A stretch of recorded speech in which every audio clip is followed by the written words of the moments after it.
December 30th, 2025. Sydney, Australia. 2-hour queues form outside bullion dealers. People waiting in line just to see if there's any silver left to buy. Japan. Physical silver premiums surged to 60% on secondary markets like Mercari. 60%. You're paying $100 per ounce when spot price shows $60. Dubai. Premiums hit 40% as investment demand overwhelms supply. And here's what nobody's talking about. On January 1st, 2026, while COMEX silver futures showed $72 per ounce, physical bullion dealers in Japan and the UAE were selling, when they could find inventory, at $130 per ounce. That's an 80% premium, an 80% disconnect between paper price and physical reality. Bullion Star in Singapore reports queue times reaching 8 hours with hundreds of customers waiting despite all counters fully staffed.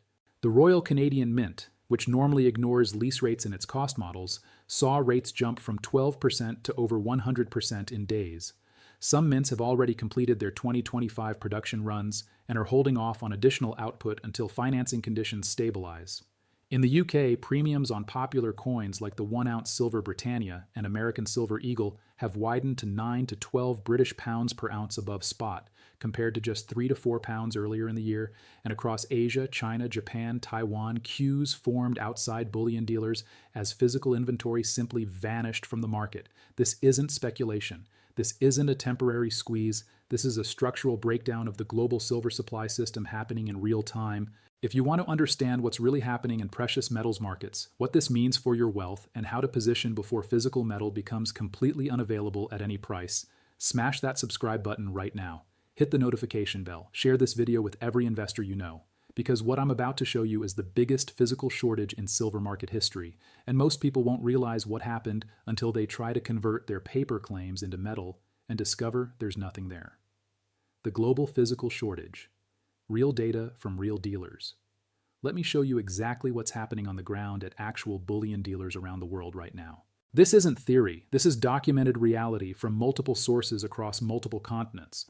In Japan, premiums on secondary market platforms such as Mercari have at times surged to around 60%, reflecting intense retail demand amid limited availability. Think about what that means. Japanese buyers are paying $160 per ounce for physical silver when paper markets show $100. They're not stupid. They're desperate. They understand that paper claims are worthless if you can't convert them to metal. In the UAE, particularly Dubai, premiums are currently around 40%, driven by investment demand, jewelry consumption, and the region's role as a physical bullion hub. Bullion Star, one of Asia's largest bullion dealers, reports experiencing record-breaking demand for silver. Their strategy has been to build substantial physical inventory at the earliest signs of tightening in the physical market. This approach has allowed them to maintain availability of both silver bars and silver coins at a time when many competitors are either completely sold out or operating with severely limited stock. But even Bullion Star is overwhelmed. They report that each day the market is open is breaking new records, both in terms of sales revenue and number of orders. Despite serving up to 9 customers concurrently, the record demand has resulted in extreme queuing times. On several days last week, hundreds of customers were waiting, with queue times reaching up to 8 hours and lines extending well outside the building, even with all counters fully staffed and operating. 8 hours. People are waiting 8 hours just to buy silver. When was the last time you saw that level of urgency for any asset? In Australia, 2-hour queues at bullion dealers in Sydney. In Canada, the Royal Canadian Mint and Perth Mint are both out of key products. SD Bullion, one of the largest U.S. dealers, had fewer than 2,300 units left at last count. Mike Maloney, founder of goldsilver.com, coined the term unobtainium back in 2008 during the global financial crisis, when demand for silver overwhelmed the system so completely that dealers were forced onto allocation and many smaller shops simply ran out. He's using that term again now. Australia, Africa, Canada, Vietnam, the UK, and the US are all showing the same signs. Empty shelves, delayed shipments, and back orders stretching out weeks. Even more concerning, in Vietnam, dealers report that raw materials themselves are running out. They can't even get the metal to mint new coins. This is a supply chain breakdown at the foundational level, and it's not just retail. The wholesale market is seizing up. Over the past few days in early November 2025, several U.S. dealers and refineries halted purchases of silver, and the effects rippled across every layer of the precious metals industry, from local coin shops to sovereign mints. The situation began late last week when major dealers announced they would no longer purchase junk silver, 90% silver coins, or scrap silver for melting. Refineries already facing months-long backlogs reached a breaking point. Why are refiners not buying silver? In normal times, refiners purchase silver, process it, and resell the refined metal after a few weeks, financing that gap with short-term silver leases. But lease rates skyrocketed from under 2% to over 100% in just days. The cost of borrowing silver became so prohibitive that refineries could no longer profitably process metal, effectively freezing parts of the physical market. The premium explosion, paper versus physical. Now let's talk about premiums, because this is where the fraud becomes undeniable. In the UK, premiums on popular coins such as the 1-ounce Silver Britannia and American Silver Eagle have widened to 9 to 12 British pounds per ounce above spot, compared to just 3 to 4 pounds earlier in the year. That's a 300% increase in premium in less than 12 months. In normal markets, premiums reflect manufacturing and distribution costs. $2 to $3 per ounce is typical. When premiums triple or quadruple, that's not normal market dynamics. That's a shortage premium. That's buyers bidding up the price of physical metal because there isn't enough supply to meet demand. And in some markets, premiums have gone completely insane. On January 1st, 2026, while COMEX silver futures showed $72 per ounce, physical bullion dealers in Japan and the UAE were selling, when they could find inventory, at $130 per ounce. That's a $58 premium. An 80% markup over paper price. Pamp Suisse, Diwali, Lakshmi 1-ounce silver bars were listed at 470.83 UAE dirhams in late December, approximately 128.20 US dollars.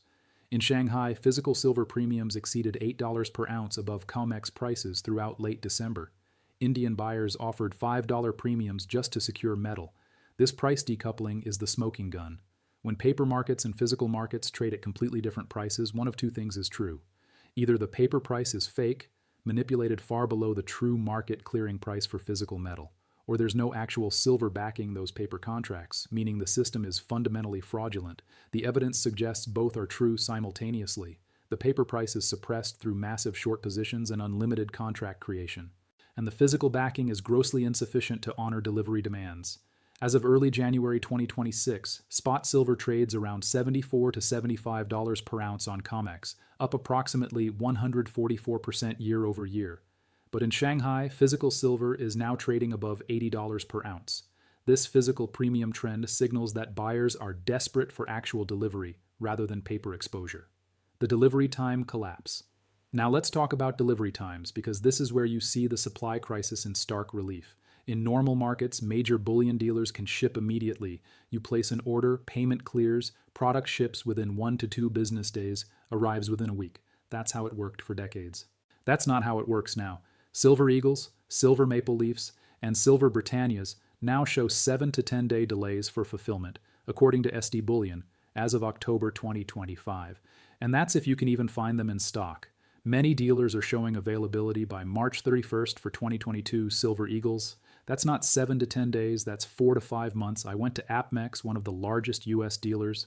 They stated they had some product, but it was only 3,522 ounces, or 7 monster boxes total. If you want to buy a significant amount of Silver Eagles, you will have to wait 3 to 5 weeks minimum, and that's assuming no further surge in demand.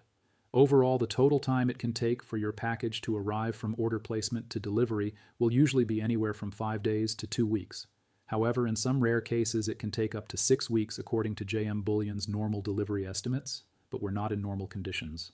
We're in crisis conditions, and wait times are extending far beyond 6 weeks for many products. One bullion wholesaler in September 2025 posted a message apologizing to customers. So much silver is being shipped to refiners that at least some are growing a backlog of batches to process. The wholesaler warned that it may take a week longer now to get results on melt and assay silver batches than just a few months ago.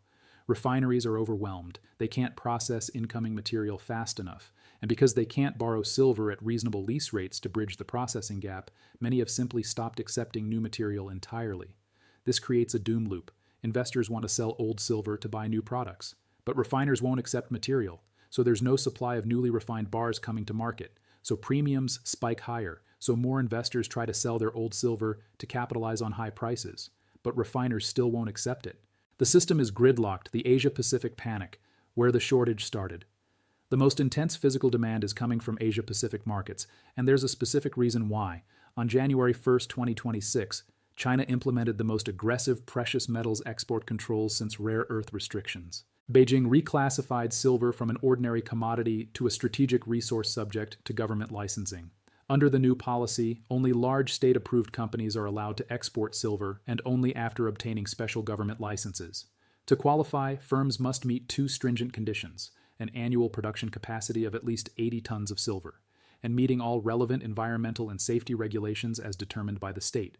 These requirements effectively blocked hundreds of smaller and mid-sized exporters who have long served as key suppliers to global industrial users and investment markets. Only 44 companies received authorization to export silver over 2026 through 2027.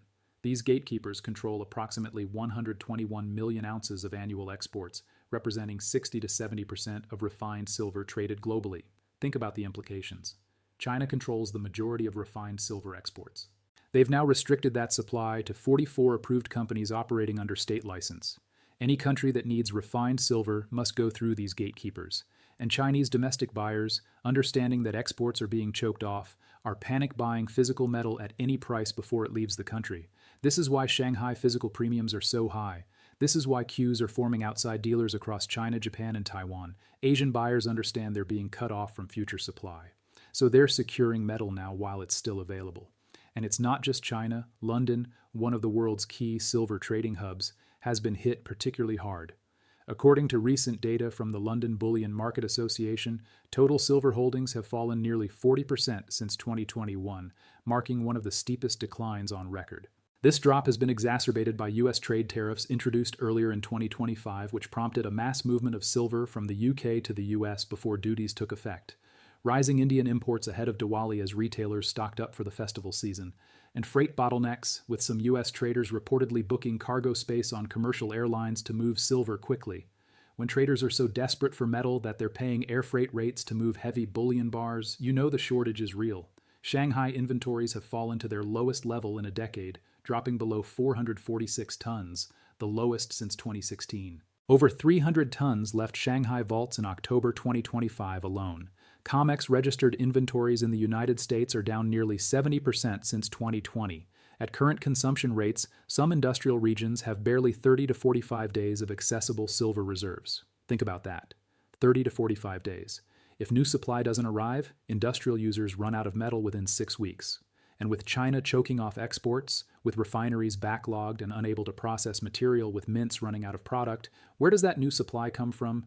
It doesn't. The system is running on fumes. The investor surge, retail demand exploding. And here's what makes this crisis even worse. Retail investment demand is surging at exactly the wrong time. SD Bullion reported weekend orders up 5 to 6 times normal levels in November 2025, even as the wholesale market seized up.